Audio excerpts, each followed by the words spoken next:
There's a lot of different prospects in this career. There's various specialities you can go into, such as MRI, CT, ultrasound. There's a great scope for progression. The things I like most about my job is it's such a varied job role. No 2 days are the same. What I like about my job is the wide range of people you get to interact with, from the elderly to the young.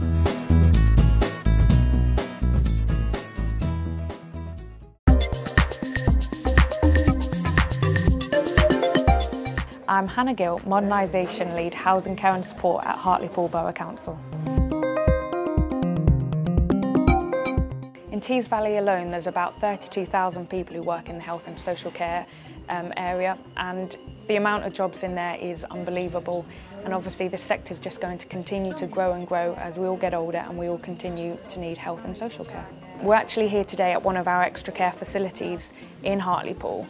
Extra care is your own apartment, your own property, on site in a communal area. So it means that you can potentially come in healthy if you have a fall or you have a health problem or your health deteriorates, as it does when we all age.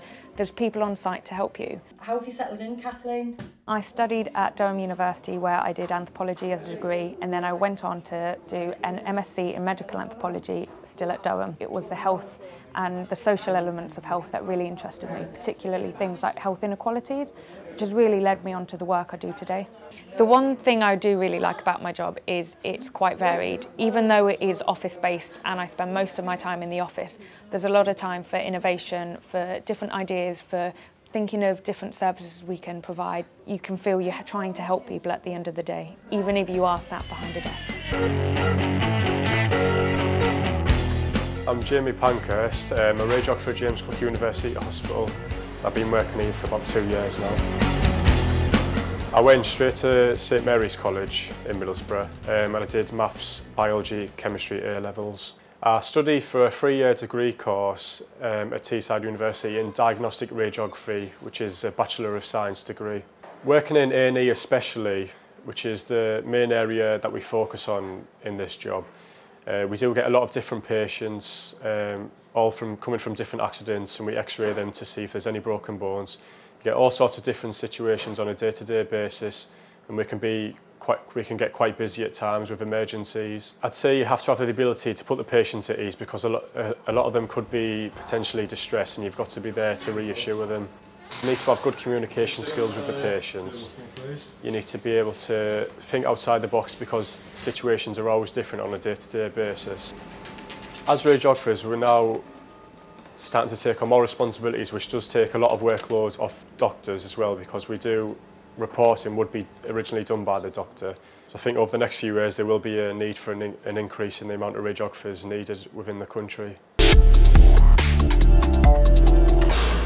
My name's Sahidi Zitta and I'm a Radiology System Support Officer at James Cook University Hospital. Once the radiographer has x-rayed a patient, they check which images they think are most appropriate to be made available to the doctors and nurses throughout the hospital. It's important to ensure all the computer systems required for this process to take place are functioning correctly.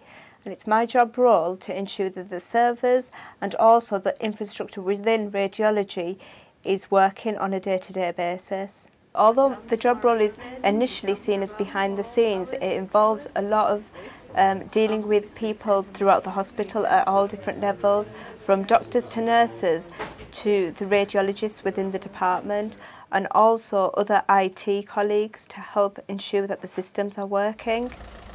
Whilst studying my A-levels, I applied for a modern apprenticeship in business administration at James Cook Hospital. I was able to spend 4 days of my working week working with the secretaries in dermatology, and 1 day a week attending the college that's based on site at the hospital. There's often different situations to deal with, and there's a lot of problem solving and thinking on your feet. And also I think it's important to remember within the NHS there's lots of opportunities for personal development and to gain further qualifications and knowledge. Hello, Ward 42, H.E. Adam speaking. I'm Adam Morgan, I'm 20 and I'm a healthcare assistant at North Tees and Hartlepool Hospital.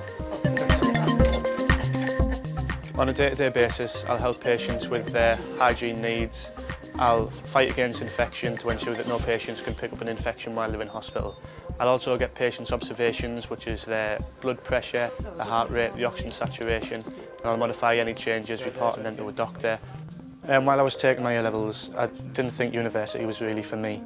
Once I received my A-level results, I was looking into jobs locally, found a job in the NHS as an apprentice, and I just took off since there, really. On the apprenticeship, you do 1 day in college and then the rest is in a working environment. The working environment consists of travelling around different wards and departments, such as places orthopaedics, which is where you'd learn about the broken bones, and in the department you'd go in with the doctors and you'd look at the x-rays of the patient and you'd help the doctors when they've decided the best term of treatment. The NVQ3 I did at Stockton Riverside College. It was a qualification in health and social care, and it helped me understand the knowledge behind the things I was doing at work and why I was doing them. He's wonderful. He'll do anything for you. Anything you ask, you know, some simple tasks like pulling a pillow up or helping you with a bedpan, bringing you food you want. He's wonderful. From Adam's point of view, you know, anybody following him has got a wonderful career in front of them. He's marvellous, he really is. My ambition for in a few years' time is to hopefully be working as a fully qualified paramedic for the ambulance service. To get there from where I am now, I'll have to gain a lot more experience in certain areas. Luckily, because of the job I'm in, it means I can get experience such as going on trips with the ambulance service and working alongside them to get my foot in the door. The way I see it, some of the people I care for have dedicated their entire lives to improve my generation's quality of life. To me, caring for them is just to help improve their quality of life as well. Health and social care is so vast that really there's an area for anyone. It can be a really frontline role, it can be really strategic, it can be really technology based. You can be working with adults or you could be working with children. The possibilities are endless, really.